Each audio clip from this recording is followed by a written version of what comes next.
How you doing? Good. How are you? I'm good. What do you have here? I have this Salvador Dali strawberry platter. Okay, this is pretty cool. What can you tell me about it? It looked like it was made by Limoges in France, and they were authorized to put Salvador Dali prints onto their porcelainware. Okay. Limoges is actually a region in France. It's not a company. It's the region in where they get this porcelain material from. Salvador Dali, very interesting character. Salvador Dali actually got kicked out of art school because he refused to take his final exam. Oh, my. When he did, he left and went to Paris, and that's when he met his idol, Pablo Picasso, and one of my favorite artists, Joan Miro. What do you know about this? Well, I tried to do some research online, but it doesn't seem to be that there's a lot. I mean, I saw a few other examples of similar platters, but it looked like that there was a foundation that sort of authorized this work, but it was made in Salvador Dali's lifetime.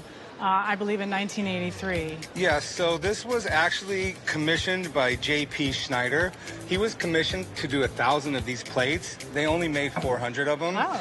And the plate number 1 is actually in the Dali Foundation. You know, they own it. It's probably in one of their museums. Oh, that's cool. So where did you get this? I bought it in an estate sale. Okay, how much are you looking to get? Well, I think it's worth $1,200. Okay, I'm thinking it's probably worth more around $750, $800. I do know I've seen the majority of them sell in that range, but I am very interested in it though.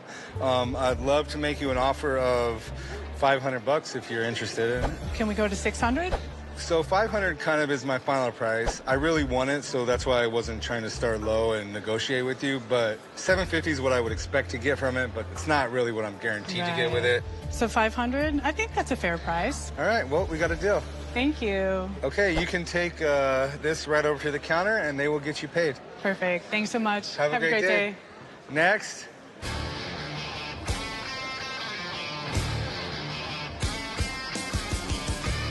All right, so I'll bite. Tell me what we got here. So it's basically a sign that I found in a horse barn in Texas, and I've never seen anything like it before. Okay, so it says used cars and trucks. It's kind of big. How'd you get it all the way down here? I had to borrow a friend's flatbed truck and have them haul it in there for me and haul it over here to you guys. It's just that classic 1940s, 1950s sign. I mean, it could have originally been anything. You take a sign that's out in front of a building, you know, they change people all the time. They change the sign around. And I'm kind of in love with it. I mean, we see where the holes are. You can tell it was most likely neon at one time. Any idea what you want to get out of it? I would like to get 650. Okay. My buddy who lives here in Texas, lives down in Austin, restores old signs and everything like that. He's floating around here somewhere. You want to go find Todd? Yeah, I'll go grab him. Okay. I like it. Old signs are cool. People buy them, collect them. They put them up places. They would look good in front of a game room, just about anywhere. I mean, I think it's great. Hey, look what I found. Hey, Rick. Look what we got. Hey, I like the sign. All right, used cars and trucks. This has hammered rivets, so it's pre-pop rivet era, so that means it's 1940s, and it's in great shape. There's not much here, but what's here is something pretty nice. Well, yeah, I think it looks really cool. And I'm just thinking, like, if we have a 75, 80-year-old canvas here, if we had some great neon dream here, what do you think it would cost me? Somewhere between $5,000 and $7,000. Okay, and what do you think it's worth the way it sits? I mean, because I know stuff like this is kind of a dime a dozen anyway. I would say it's worth like $200. Okay. And if we were to actually pick it up, can you get it done by the time we get out of Texas? Always. I know you guys, yeah, and I always come through, so you bet. All right, if we get it, I'll let you know. All right, I hope you do.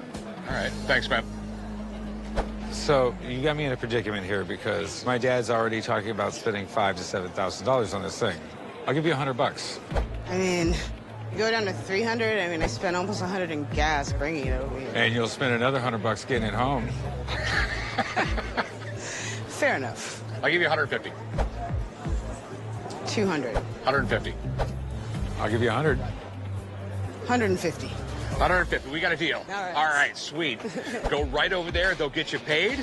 And you need to go find Todd, pick that up, and put it in his truck. I'm not going to lift it. Todd.